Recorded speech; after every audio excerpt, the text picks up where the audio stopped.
The reality of alien encounters and extraterrestrial influence upon human civilization is far more powerful and consequential than the few scattered accounts that have reached public attention. To use your analogy from the Oz factors, previous reports on alien activity are merely gentle breezes within the eye of a vast apocalyptic hurricane raging unseen around our planet. Wizards, wicked witches, and flying monkeys do indeed populate our universe, and humanity has been deliberately kept ignorant of their presence. This information, long suspected and endlessly debated, has consistently been suppressed by academia, the media, and the military-industrial complex, the very shadow power structure President Eisenhower explicitly warned us about. As you undoubtedly recall, July 1947, the Roswell Army Airfield issued a press statement claiming that personnel from the 509 bomb group had recovered a crashed flying disc near Roswell, New Mexico, an announcement that immediately sparked intense worldwide interest. Yet shortly thereafter, Major Jesse Marcel's remarkable find was quickly dismissed by military command as merely the remnants of a weather balloon. The truth of that incident has been aggressively concealed by the U.S. government ever since. What few people know is my own direct involvement in that historic event. At the time, I was enlisted in the Women's Army Air Force, WAAF Medical Corps, and stationed at Roswell Army Airfield as a flight nurse.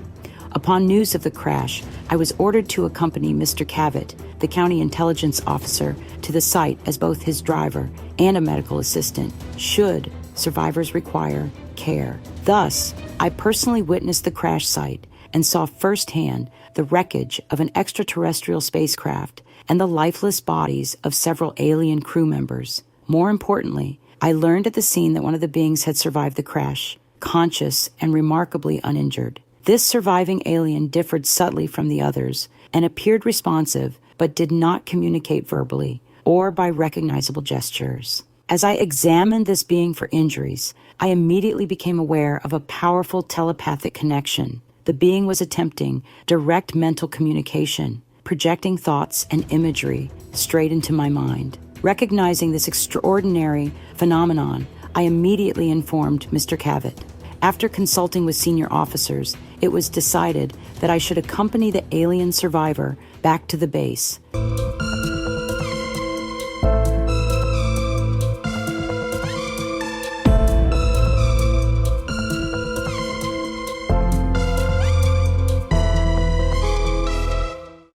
Get them, Bob! They're going to Invasion Station!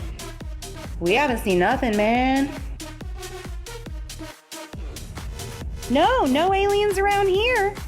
Oh yeah, they went that way. Right, Joe? Right, Fred?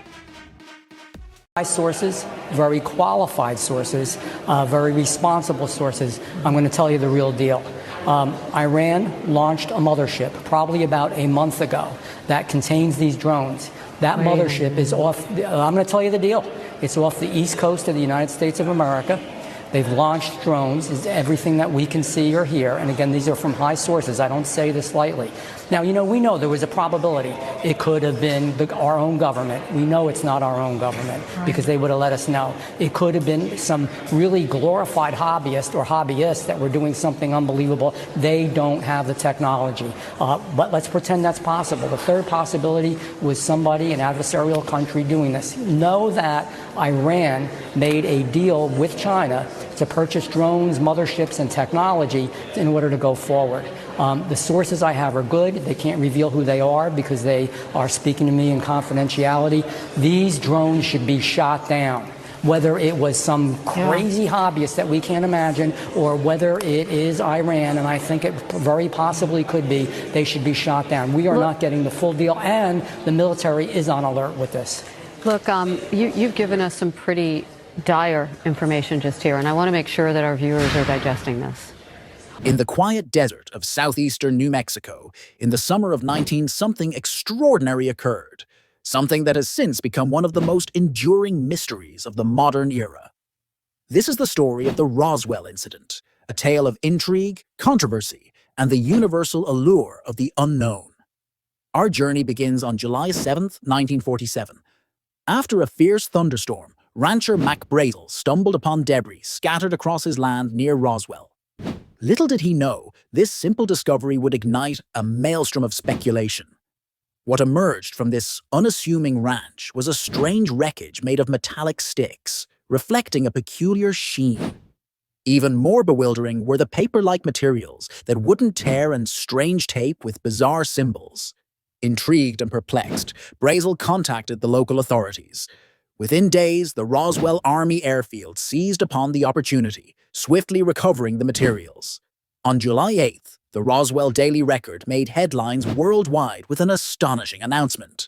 A flying saucer had been captured. The very idea resonated deeply with a post-war public eager to explore the mysteries of the universe. However, this revelation was short-lived. By July 9th, the U.S. military retracted the initial statement, declaring the debris to be from a weather balloon, nothing more, an explanation intended to dispel the clamor of curiosity. But true mysteries are seldom resolved so neatly. In the years that followed, skeptics and believers alike delved into the Roswell incident, seeking answers to questions hidden beneath layers of military discretion and governmental secrecy. The 1970s ushered in a resurgence of interest, fueled in part by the release of previously classified documents, leading many to question the official narrative. Some eyewitnesses claimed they saw something more than mere metallic debris. They spoke of seeing small humanoid figures within the wreckage, sparking speculation of extraterrestrial visitors. Meanwhile, staunch defenders of the official story described it as myth and misinterpretation, attributing the incident to a top-secret project named Mogul, an endeavor meant to monitor Soviet nuclear tests via high-altitude balloons. Regardless of which side one leans toward, the Roswell incident has embedded itself as a staple of American folklore, an inquiry into the unknown. It's a story that inspires countless documentaries, books, and films, each offering new theories, new insights, and more questions. Although definitive answers remain elusive, the Roswell incident beckons us to reflect on our own fascination with the skies above. It challenges us to ponder the limits of human understanding and imagination. In the final analysis, whether or not Roswell was an encounter with beings from another world, it undeniably reflects our endless curiosity about what lies beyond Earth. So, as we conclude this journey through a time and place shrouded in intrigue, we arrive at a singular truth. The Roswell incident, as the decades pass, continues to captivate the mind and spirit, proving the power of mystery to endure. It is a testament to the endless possibilities of discovery and to the depths of our own curiosity.